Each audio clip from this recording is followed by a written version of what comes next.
Le kalaba, comme on l'appelle communément, est de l'argile très appréciée par de nombreuses femmes. Au fil du temps, le kalaba est devenu un produit commercialisé et comestible. Les femmes qui en raffolent sont en majorité de l'Afrique noire. Pour certaines femmes enceintes, le kalaba devient une drogue tout au long de la grossesse. Pour d'autres, la consommation est journalière. Pour Dr Enayon Brissou, le kalaba n'est un produit comestible. Bien qu'ayant des bienfaits, les conséquences de la consommation de ce produit à long terme sont dangereuses et parfois irréversibles. Enayon Brissou, docteur en géographie, gestion de l'environnement et spécialiste des risques et catastrophes à l'université de Liège. Le kaolin, c'est du silicate d'aluminium et ce silicate d'aluminium est utilisé en Afrique tropicale, soit à des fins médicinales ou à des fins cosmétiques, généralement par des femmes. On l'utilise aussi à des fins industrielles, toujours dans le domaine de la cosmétique. Le kalaba a des bienfaits sur le plan corporel. D'abord, ça absorbe l'humidité, ça déshydrate la peau et ça absorbe aussi le gras. Le kaolin joue aussi un rôle d'absorption de tout ce qu'on a comme métaux lourds au niveau du corps. Le kaolin est aussi utilisé à des fins thérapeutiques. À des fins médicinales, je déconseille le kaolin chez les femmes enceintes. Déjà, ça entraîne un retard moteur et de croissance chez l'enfant. Et quand une femme est enceinte, il y a ce qu'on appelle l'ovogenèse et la morphogenèse. Le kaolin absorbe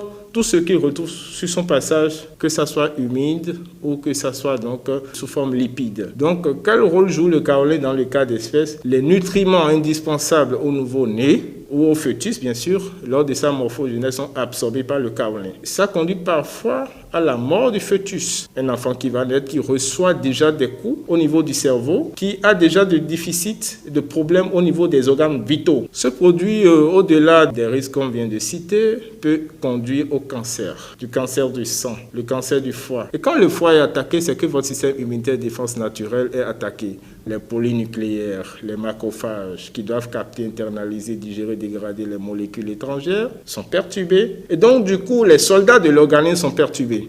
Et votre organisme est exposé comme quelqu'un qui souffre par exemple du VIH, qui a un immunodéficitaire.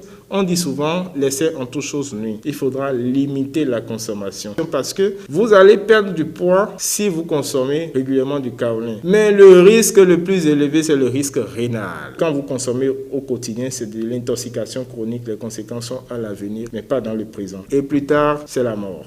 Je déconseille vivement la consommation du kaolin durant la grossesse si vous estimez mettre au monde un enfant intelligent. L'essai en toute chose nuit. Mon appel est à l'endroit des femmes. Attention au kaolin quand vous êtes enceinte.